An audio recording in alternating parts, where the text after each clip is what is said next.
whenever a covenant is established. The sacrificial animal of the covenant must be proven dead for the covenant to take effect. If the sacrificial animal has not yet died, the covenant will not be effective. Then since Old Testament, in the Old Covenant, even the ox and the sheep had to die.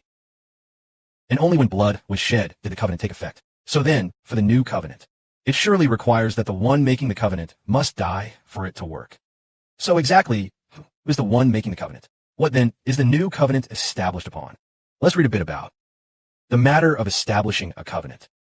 Every matter concerning the covenant must demonstrate that the covenant maker is dead, because only after a person dies can the covenant be confirmed. While a person is still alive, the covenant cannot take effect. For this very reason, even when establishing the Old Covenant, blood was required for it to take effect.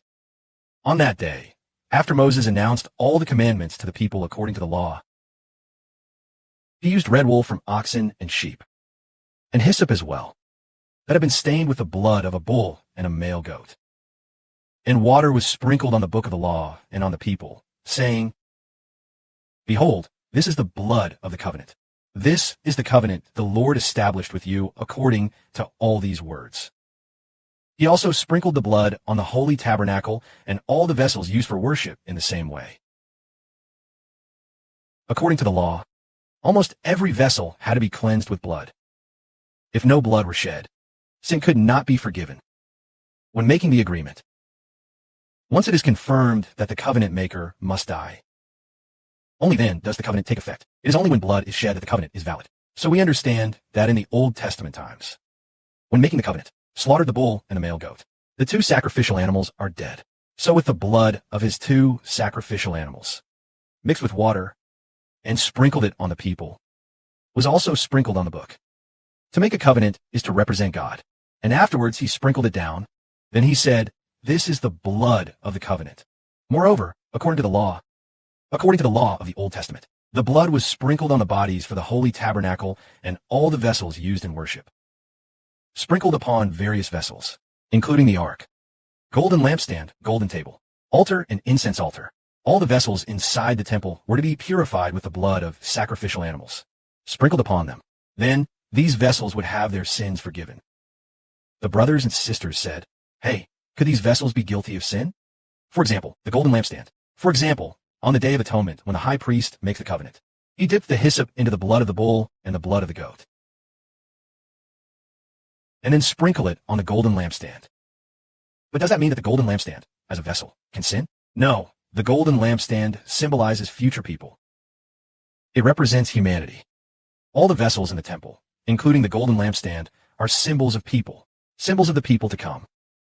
The ark symbolizes the brotherhood of Hebrews, meaning that all the various vessels in the temple are symbols of those that will be used by God in the future.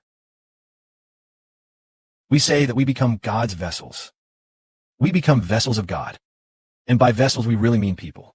For in the temple, the vessels include the golden lampstand, golden table, Yuegaway, the golden altar, and the sacrificial altar, which are all called vessels. These vessels refer to future people. Then what? In the Old Covenant, the vessels were sprinkled with the blood of a bull and a male goat to purify these vessels, so that sins might be forgiven. And if we consider the vessels, take the golden lampstand, for example. He is merely something made of gold. How could it sin? Would never commit a crime at all. Actually, the golden lampstand symbolizes people in the future. Various kinds of vessels, all symbolize people of the future, refers to the fact that in the future, those under the new covenant will serve God as true spiritual members of God's temple, with the precious blood of Christ. Forgive their sins and cleanse them. Sanctify them by the blood of Christ. Can stand before God. Serving God represents this meaning. So in the Old Testament, they had to use the blood of bulls and the blood of male goats to cleanse these vessels, so that they could be used to serve God in the temple. Not only bulls, but also male goats. Yes, that means not only Christ redeems sins, also includes the meaning of atonement together with Brother She. This helps us understand that the covenant person must die for the covenant to become effective. Then the Lord Christ must have been crucified for the new covenant to take effect. Later, the Hebrew brothers also must sacrifice. Therefore, the covenant of the spiritual nation of Israel could take effect. Glory to the Father in heaven and the Lord. Amen.